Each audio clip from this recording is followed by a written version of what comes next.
오늘도 뜨거운 이슈를 시원하게 풀어봅니다. 킹스맨 양지열 변호사 나오셨습니다. 안녕하십니까? 네, 안녕하세요. 자, 오늘은 양지열 변호사님 모시고 지금 현안 법률적 관점에서 좀 들여다보도록 하겠습니다. 자, 먼저 대장동 수사 얘기부터 해볼게요.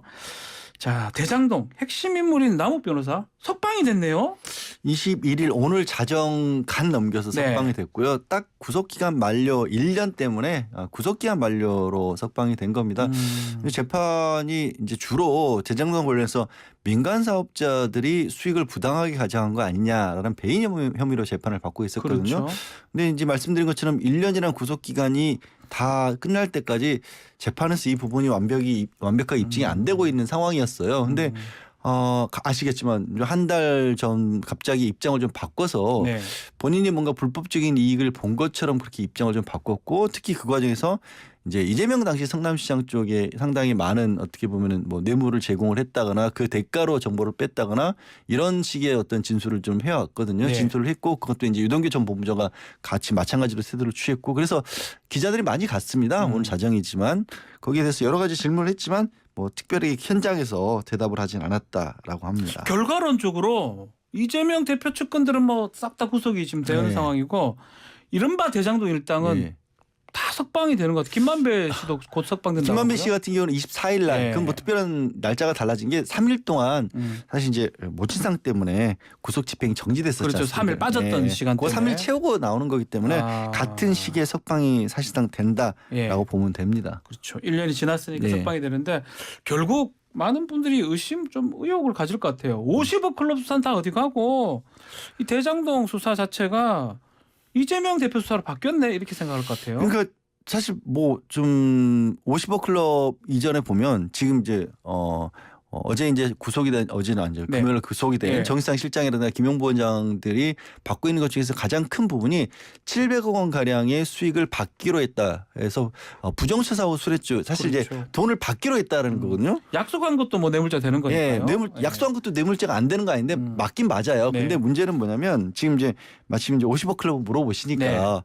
그건 약속이라서 아직 실행이 되지도 않았고 그 약속이 있는지 없는지도 좀 다투지고 있는 상황인데, 여기는 일부지만 돈이 실제로 건너간 내용이 나왔잖아요. 네. 박성도 전 의원 아들. 50억 나가. 네, 50억이 나간 부분도 네. 있고, 뭐 박영수 전 특검 같은 경우는 50억이 직접적으로 지급이 되지는 않았지만 딸이 상당 부분 뭐 이렇게 좀 특혜를 받았다는 의혹도 제기가 됐었고, 또 지금도 이제 친척을 네. 동원해서 자금이 어떻게 보면 세탁이 돼서 대장동과 관련돼서 쓰였다 이런 얘기가 나왔는데, 그 부분은 수사가 어떻게 돼가고 있는지가 아예 안 나와요. 네. 사실 이제 대장동이 보면 대장동을 이렇게까지 투자를 할 수 있었던 원천 자금이 됐던 2011년도에 부산저축은행 이 대출 자체도 네. 혹시 문제가 있는 게 아니냐는 얘기도 있었지만 역시 전혀 수사는 안 되고 있죠. 수사가 안 되고 또 되는 부분 이게 극명하게 갈리고 있는데 일단 정진상 실장 구속은 됐습니다.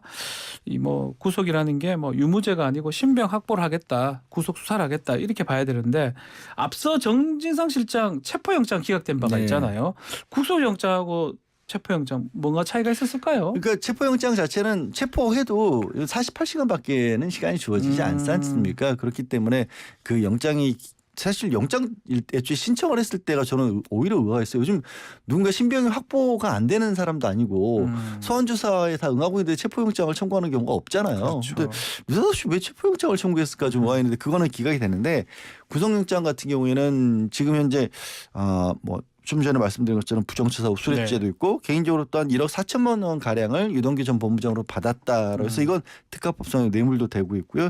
그다음에 대장동 일동에게 정보를 제공해서 그 사람들이 커다란 수익을 거둘 수 있게 해줬다는 게 부패방지법 위반이 되고, 네. 또 이 휴대전화, 유동규 전 본부장이 본인의 휴대전화를 버려서 이 수사에 좀 어려움을 줬다라고 했는데, 그거를 정진상 실장이 시켜서 버렸다라는 네. 진술을 유동규 본부장이 했거든요. 그게 이제 증거인멸 교사에 해당하는 거죠. 그 증거인멸 교사 네. 부분요. 지금 유동규 전 본부장이 휴대전화를 버리라고 지시했던 거 이 부분인데, 근데 유 전 본부장이 지금 이 증거인멸 교사죄를 자백한 진술서를 또 냈던 것 같아요. 이게 뭐가 좀 이상한 것 같습니다. 이게 무슨 얘기냐면 예. 유동규 본부장이 사실상 사실혼 배우자죠. 배우자에게 자신의 휴대전화를 버리라고 이 유동규 본부장이 지시를 했다는 겁니다. 네. 그러니까 자기가 자기 증거를 없애는 거는 범죄는 아닌데 네. 사실혼 배우자라도 남이니까 남이잖아요. 남을 시켜서 증거를 인멸하고 한 건 범죄가 될 수 있는 예. 거예요. 그거는 올해 4월에 재판이 따로 시작이 된 겁니다. 아하. 그러니까 지금 구속돼 있는 상황과 별개로. 근데 거기에 대해서 그렇게 버리라고 지시한 바가 없다. 이게 증거인멸 지시한 건 아니다. 단순하게 버리라고 한 것이다. 또 당사자인 배우자도 나는 그게 뭐 문제가 되는지도 몰랐다라고 얘기를 하고 있었는데 갑자기 유동규 전 본부장 입장을 바꾼 거예요. 예. 내가 범죄를 저지른 게 맞다라고 그렇게 입장을 바꾼 거거든요. 그러니까 이게 왜 갑자기 이 본인의 뭐 혐의를 인정을 했을까? 결국 짐작해 볼 수 있는 건 지금 유 전 본부장이 말씀드린 것처럼 입장을 바꿔서 이재명 대표 측의 정의상 실장이라든가 김용 부원장에게 자기가 끊임없이 뭐 자금을 제공을 했었고 그 덕분에 얻은 정보를 또 대장동 일당들에게 줬다라고 입장을 바꿨잖아요. 네. 그러면 이 휴대전화를 바꿨다, 그러니까 휴대전화를 뭐 버리라고 했다는 부분도 기존에는 부인을 했다고 실더라도 일관된 입장을 가져가기 위해서는 내가 그것도 잘못한 게 맞다 이런 식으로 바꾼 게 아닌가 뭐 추측할 수밖에 없는 거죠. 추측 부분이긴 한데 갑자기 범행이 맞다고 본인이 인정하는 것도 좀 이상하긴 한데 자, 이 그런 정황들 때문에 법원에서 계속 여러 가지 의문점이 있다. 그러면서 뭔가 뭐 검찰하고 거래한 거 아니냐 뭐 이런 얘기를 하는 것 같습니다. 왜 그러냐면 이 휴대전화를 버렸다라는 것 관련돼서 수사 기록을 보다 보니까 네. 법원에서 보니까 이게 유동규 전 본부장 구속 초기에 유 전 본부장이 검찰에 거래를 시도를 한 기록이 나온다. 본인이 거래 시도했다는 네, 거죠. 유동규 전 본부장이 내가 휴대전화를 감춰놨는데 나 풀어주고 불구속 상태에서 수사와 재판받게 해주면 그거 가져다 주겠다라고 유동규 전 본부장이 지난해 이미 그걸 시도한 기록이 나와 있다라는 거래 거예요. 시도가 있었다. 네. 예. 그러면 그거 자체가 이미 유동규 전 본부장이 이미 사실 지금 와서 갑자기 입장을 바꾼 게 아니라 네. 이전부터도 입장이라기보다 뭔가 좀 검찰 쪽에 협조적으로 나갈 생각이 있었는데 구속돼 있었기 때문에 그런 거를 뭐 안 한 거 아니냐.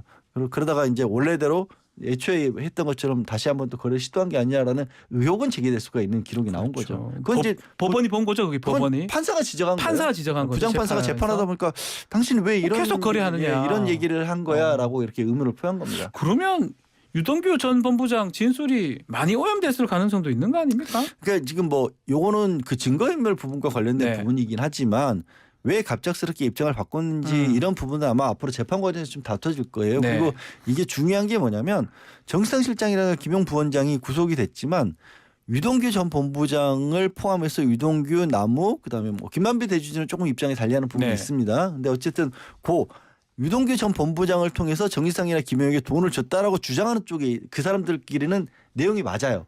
그리고 어느 정도 물증도 있어요.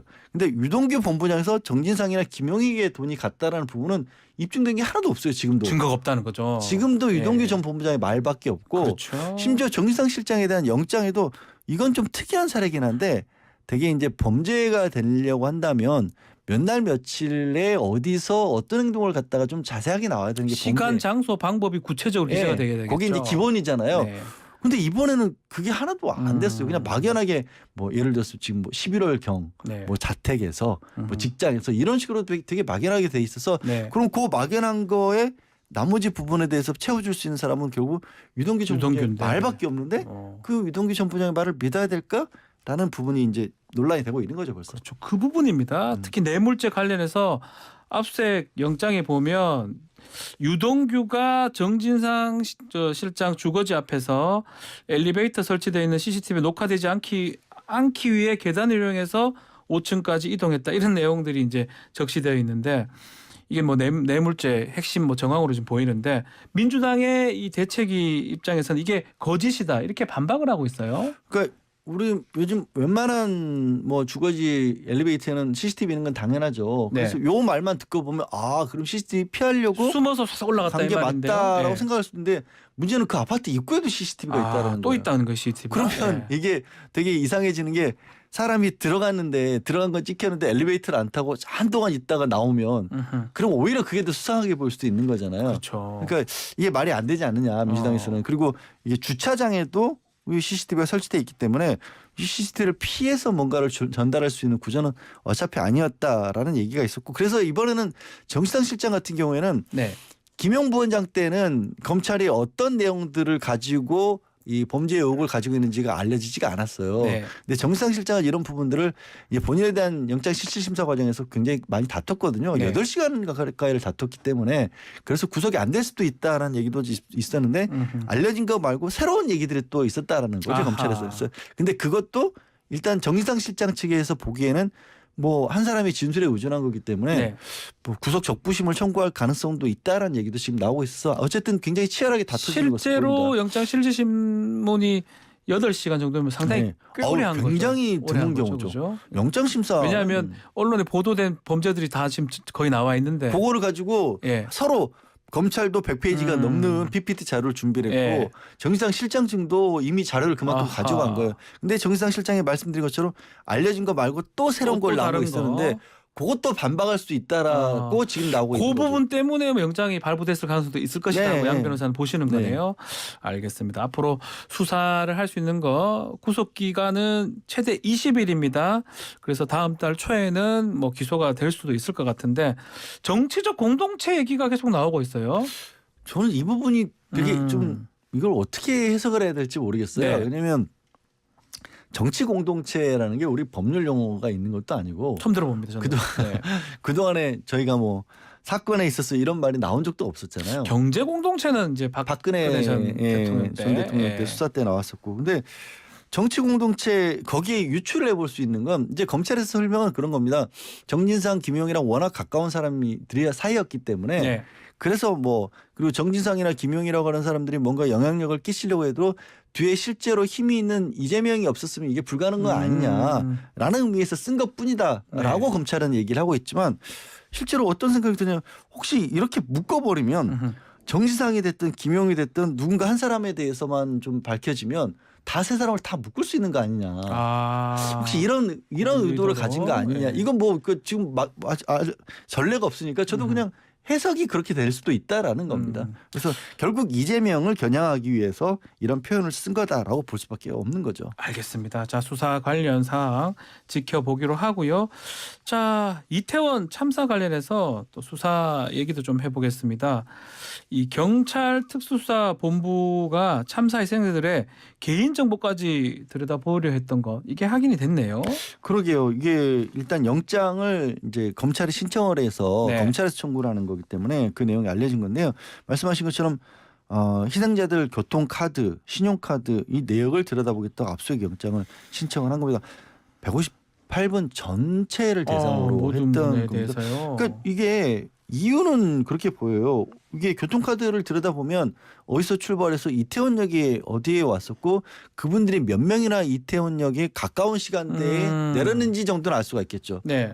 근데 그걸 통해서 알 수 있는 게 뭘까? 결국 경찰에서는 이제 참사까지 이동 동선이라든가 뭐 구체적으로 이 얼마나 많은 사람들이 모였기 때문에 이런 일이 벌어졌는지를 입증할 수 있고 더 사실 저는 이제 그나마 생각해 볼 수 있는 건 이태원 지하철역에서 이태원 지하철을 왜 무정차 통과를 안 시켰냐라는 그 질문에 대한 답변을 내놓은 게 지하철역에서는 외부 상황을 고려하는 게 아니라 지하철역 내부에 너무나 많은 사람들이 모였을 때 아하. 그때만 폐쇄 결정을 한다라고. 지하철 그렇게. 안쪽만 본다는 예. 거죠. 그럼 예. 그거라도 그게 그럼 타당성이 있었느냐 요거 판단하겠다는데 저는 이거는 너무 과한 어떻게 보면 시도를 했던 게 아닌가 싶어요. 검찰의 과한 영장을 신청을 받아들이지 않았거든요. 그런 이유 때문에 받아들이지 않을 것이다. 네네네. 자, 결국 뭐 특수본 수사 지금 뭐 경찰서장이나 소방서장 이제 입건을 하고 조사를 하고 있는 상황인데 가장 이제 우리가 눈여겨봐야 될 부분이 윗선까지 가느냐. 그래서 행정안전부 수사를 할 수 있느냐 이 부분인데 지난 17일 날 압수수색을 했더라고요. 근데 이상민 장관 집무실은 또 빠졌어요. 이상민 장관 집무실도 빠졌고 경찰청장 집무실도 빠졌는데요. 빠졌군요. 결국 이제 이걸 왜 그러면 행정안전부를 했냐라고 보면 참사와 관련돼서 행정안전부 장관에게 구체적으로 어떤 업무가 주어져 있느냐라는 네. 거죠. 그러니까 이게 행정상의 책임이라는 걸 묻는 것과 형사상의 책임이라는 걸 물으려면 형사 책임을 물으려면 이 참사와 관련돼서 직접적으로 할 수 있는 일을 장관이 안 했어야 된다라는 건데 그럼 뭘 하도록 돼 있느냐 법령에 네. 이걸 검토하겠다라는 거예요. 그다음에 그걸 검토를 해야 그럼 실제로 이 할 수 있는 일을 하는지 안 했는지를 행정안전부 장관 장관실을 압수수색한다든지 이게 후속 조치를 따른다는 건데 저는 이게 애초에 이 형사처벌 대상은 가능성이 많이 낮기 때문에. 뭐 예컨대 한다면 직무유기, 업무상과시치사상죄 그러니까 아니겠습니까? 그거를 장관까지 그걸로 책임을 물을 수는 어렵기 때문에. 그러니까 행정법상의 징계 조치 여부라든가 아니면 네. 민사죠 국가배상이라든가 이런 걸 염두에 둔 조사가 필요한 상황이지 이게 형사처벌은 굉장히 범위가 좁잖아요. 그렇죠. 뭐 저 이 사안과 관련해서 계속 말씀드리는 게 자칫 잘못하면 형사처벌을 못한다는 게 면죄부가 될 수도 있는 그렇죠. 거예요. 네. 그래서 경찰이나 특수본에서 볼 수 있는 부분과 그렇지 않은 정치적인 어떤 행정상의 책임을 보는 영역을 좀 나눠서 좀 광범위한 조사가 가장 좁은 게 필요하다고 형사 봅니다. 책임이고요. 그러니까요. 좀 민사 책임이나 행정적 책임은 국가배상 책임은 넓게 봅니다. 그러니까 오해할 수 있는 게 강제 수사를 할 수 있다는 건 장점이지만 네. 그 강제 수사를 통해서 밝힐 수 있는 부분이 생각보다 굉장히 작거든요. 그렇죠. 직무유기 같은 경우는 의식적 직무방임을 입증을 해야 되기 때문에 거의 성립하기 거의 어렵습니다. 어려워요. 예. 예. 그 부분을 지금 우리 양 변호사님 말씀하시는 걸로 보입니다. 자, 이런 가운데 오늘 CBS가 단독 보도한 내용이 하나 눈에 띄는데요. 경찰이 마약 단속에 집중한 배경에 네. 국무총리가 지시를 했던 적이 있네요. 그러니까 한덕수 총리 어허. 본인이 이런 부분을 국무조정실을 통해서 지시를 했다라는 예. 거죠. 그러니까 현재 이제 대한민국의 마약 문제가 굉장히 심각하기 때문에 이 부분도 경찰이 진중하게 들여다봐라라는 건데요. 근데 바로 이런 겁니다. 뭐가 네. 문제냐면 우리가 그냥 그 말을 들으면 떠오르는 게 야 그러면 뭐 그 저 국무조정실에서 그렇게까지 얘기를 했으면 서울시나 아니면 용산구라든가 아니면 경찰도 마약에 주로 신경을 쓰느라고 안전을 소홀히 할 수밖에 없었던 게 아니냐는 생각이 떠오를 수 있잖아요. 그렇죠. 그거는 근데 말씀드린 것처럼 그렇다고 해서 이게 한쪽이 강조를 했다서 이 안전을 소홀히 했다는 게 형사 책임을 물을 문제는 아닌 거예요. 의식적으로 야 이거는 사람이 이렇게 많은 피해를 입고 있어라고 하면서도 그걸 외면하고 이 마약 단속에 갔던 건 아니기 때문에 형사 책임을 못 묻더라도 분명히 이거는 국가 운영과 관련된 행정 책임이라든가 네. 아니면 정치적 책임은 이런 부분에서 져야 되는 거 아니냐는 얘기 나올 수 있는 거죠. 네. 이게 인과관계를 명확하게 형사처벌용 인과관계가 아니더라도 일반 상식적으로 봤을 때 한쪽에 신경을 쓰면 한쪽은 소홀해 주는 게 그냥 맞는 거 아니에요. 그렇죠. 그래서 이런 부분들을 제가 말씀드린 것처럼 명확하게 밝혀야 된다. 10월 6일 날 이런 어떤 지시를 내렸고 이게 10월 14일부터 30일까지 좀 해라. 그리고 이 10월 한 달 동안 국무총리가 경찰청에 내린 지시가 이게 유일했다고 하네요. 네. 뭐 그러다 보니까 이게 앞으로 뭐 형사적 책임하고는 관계는 크게 없더라도 없지만 아니 국무총리가 이렇게 얘기하면 행정안전부 장관은 그 지시를 안 따르겠어요. 그러니까요. 그 부분을 아마 들여다볼 수밖에 없지 않을까. 그래서 짚어드렸습니다. 알겠습니다. 자, 오늘 킹스맨 여기서 마무리를 하겠습니다. 양지열 변호사님 감사합니다. 네, 고맙습니다.